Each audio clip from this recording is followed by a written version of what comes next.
morning, afternoon, night. This is We Are Not Prepared, and we are your hosts, Byron and Mark Ivy.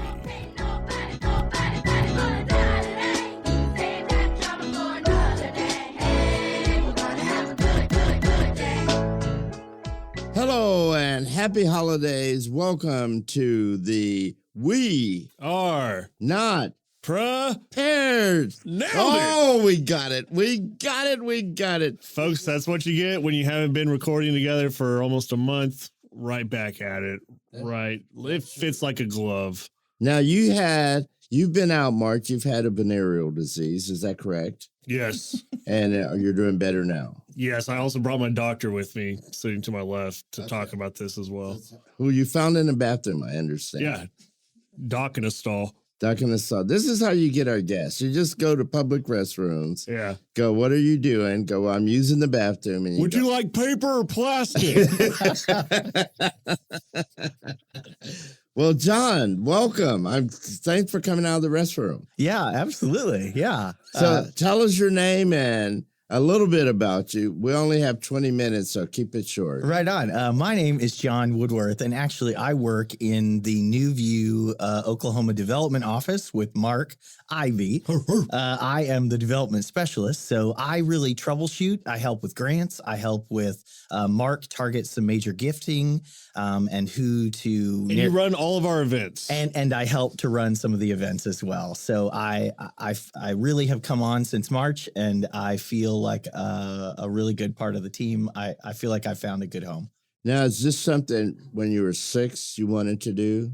You know, no, actually. I did want to help people when I was younger. And so that was a very big deal. But I went into social work, and social work, as many of you know, if you've ever helped a family member or a loved one, it is labor intensive. It is very emotionally laborious. So it took me a while. But I ended up on the grant writing and grassroots and community organizing side, which is called fundraising. Which is... But in between there, you left out that you enabled a country club full of alcoholics to keep drinking and to keep eating. I did do food and beverage and plan events and parties for a country club in Tulsa for about a decade. So that when it comes to managing people, volunteers, and events, nothing scares me. Now, what country club?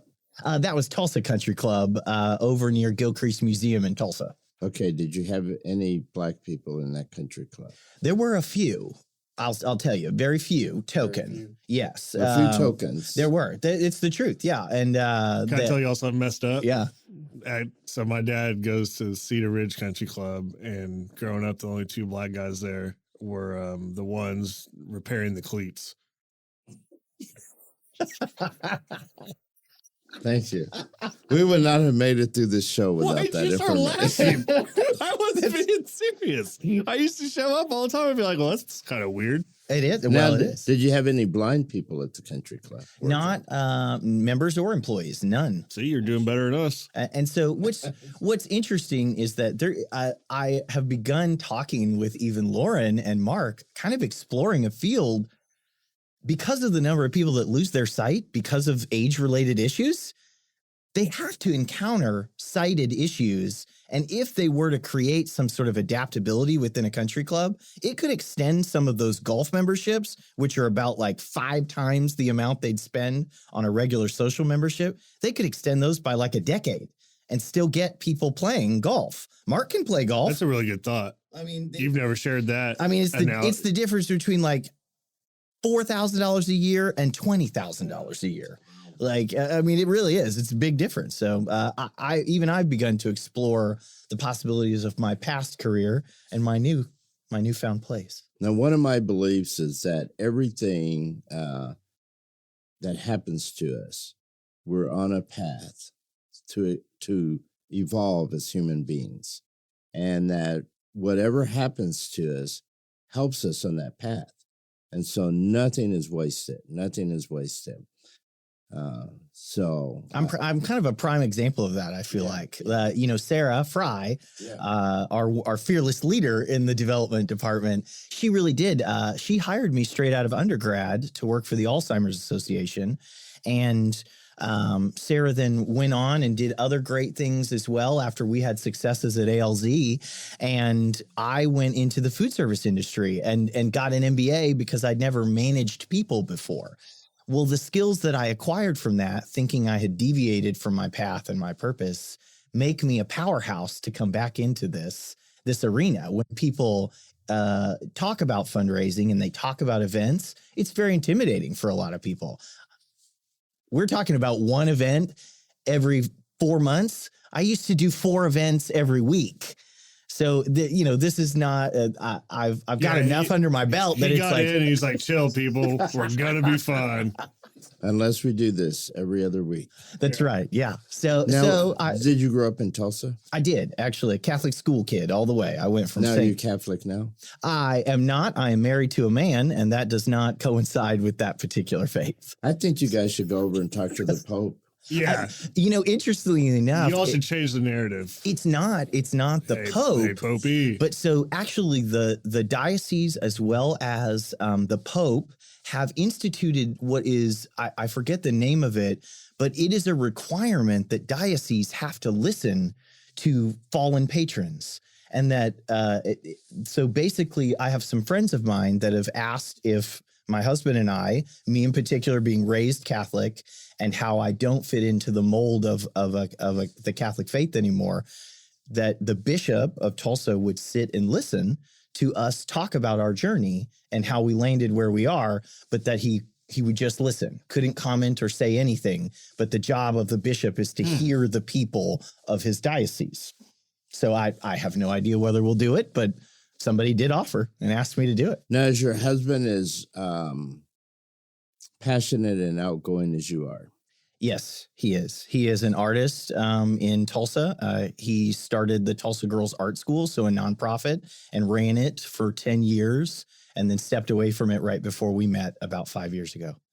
You definitely know that, which you don't, when John's in the house, though. Like, whenever John comes to it, like, I've been around both of them, and to your question, like, Matt is outgoing and stuff, but John's there. That's the difference. Does that make sense? The way like that Matt puts it, Matt says that we have similar fires inside of us, but because he's a decade older, his fire has calmed down a little bit and mine is still raging. Now that makes I know that in my having fiery personalities can also make you have like fiery fights too. That is true. Yes. Because I mean, just you're both so passionate. It's like.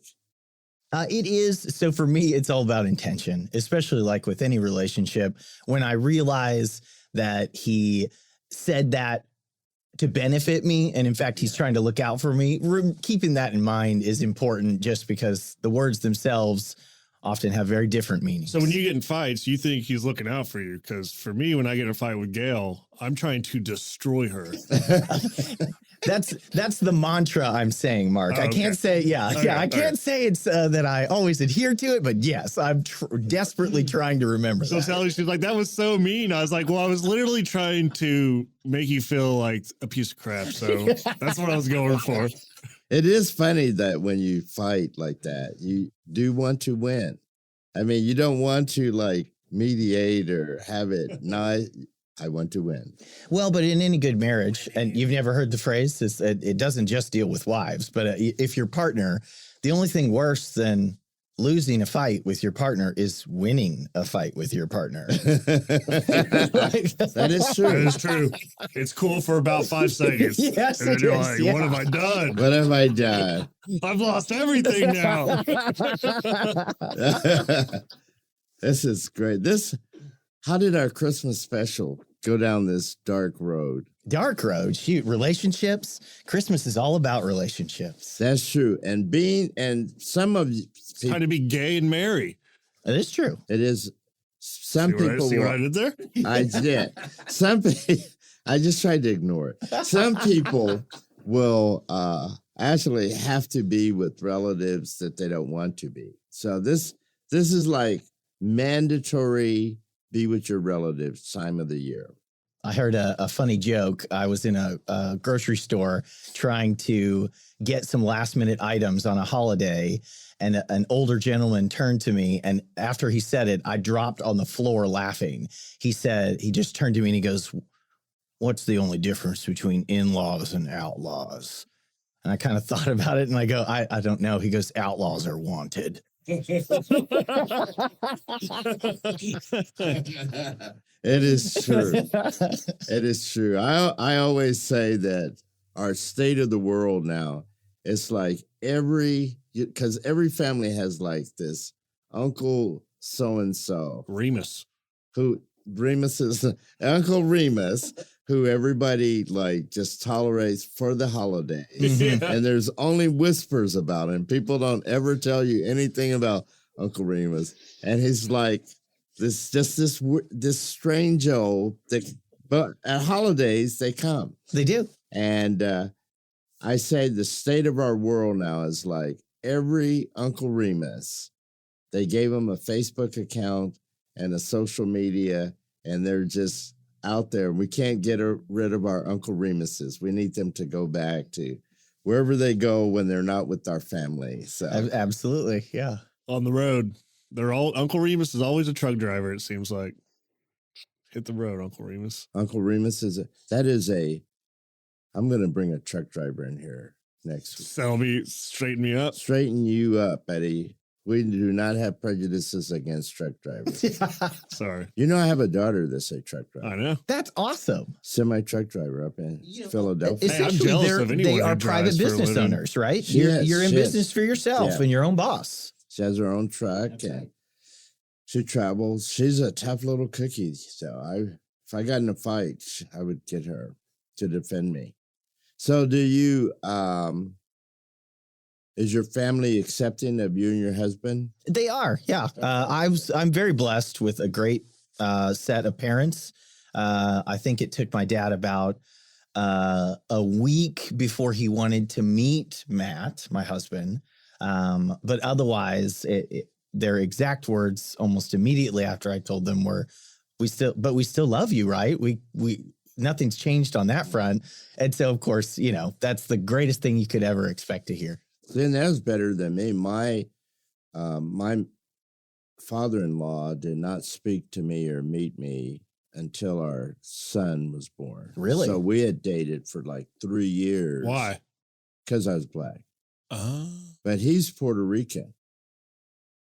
Make sense of that one. But he refused to meet me. And then once he met me, he really, it was better. It was Nice. better. I mean, it's better. He's pretty nice to me and stuff. But I mean, it just changes hard, I think, for people sometimes. And That it is. And really, I think more than the issue is just that people get used to things being a certain way. And when it changes, it just scares people and they don't know how to deal with it. And so. Well, and it's also, it makes a lot of sense why it takes a moment like having a son that's different or having a child that's different that can bring that about, because there's a reality, and it's not a knock against anybody. Just why would you want to change a world that's created to suit you? Yeah. So they, of course, they live in a world that perfectly suits them. Why would they want to change it? And until That's an interesting way to think about it. yeah. And once it gets in their face, I think most people are challenged to do the good thing. Yeah. Yeah. Oh, very profound. Yeah. True.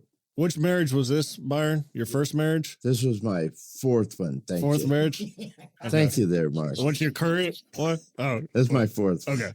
You know what we should do Let's have all my for the 12 days of Hanukkah? the 4 wives of Byron. Oh my gosh. yeah. I The will. first. Please tell me the dates of the show. I will be listening in. We're going to dig into what went wrong. Well, the common denominator was me. So we know it was It's going to be a hot show. Really get some good Yeah, numbers. you can't say that now, Byron. We got to come to that realization on the show. Like, yeah, it's gonna. Hey, wait, I'm the common denominator. It was me. It was me all the time. It was me the whole time. I did not know that. Santiago is Are we putting you to sleep out there? Oh, I'm having a great time. Well, you better, Santiago. This is for you. This is all for you to help you so you don't have 4 wives. And the first wife of Byron. 4 golden wise. 1 blind boy, 1 gay guest, and a black host. And Santiago is Sitting in the control booth. diversity, ladies and gentlemen. That's what this Christmas is about. We want to wish you the happiest of holidays. And a Merry Christmas. Happy Kwanzaa. Happy Hanukkah, everybody. Do we get it? Power to the people. Happy holidays. Thanks for joining us, Johnny boy. To the atheists, we don't believe in anything. Happy days. Happy Valentine. Yule. Happy Yule. Happy mules. John, it is great. You should come back. I'd love to. This is fun. This is a lot of you're fun. very good. So thank you very. This has been Byron Jackson and Mark Ivy. And you have been listening to We Are Not Prepared. Have a wonderful, wonderful holidays. Goodbye, everyone. See you, everybody.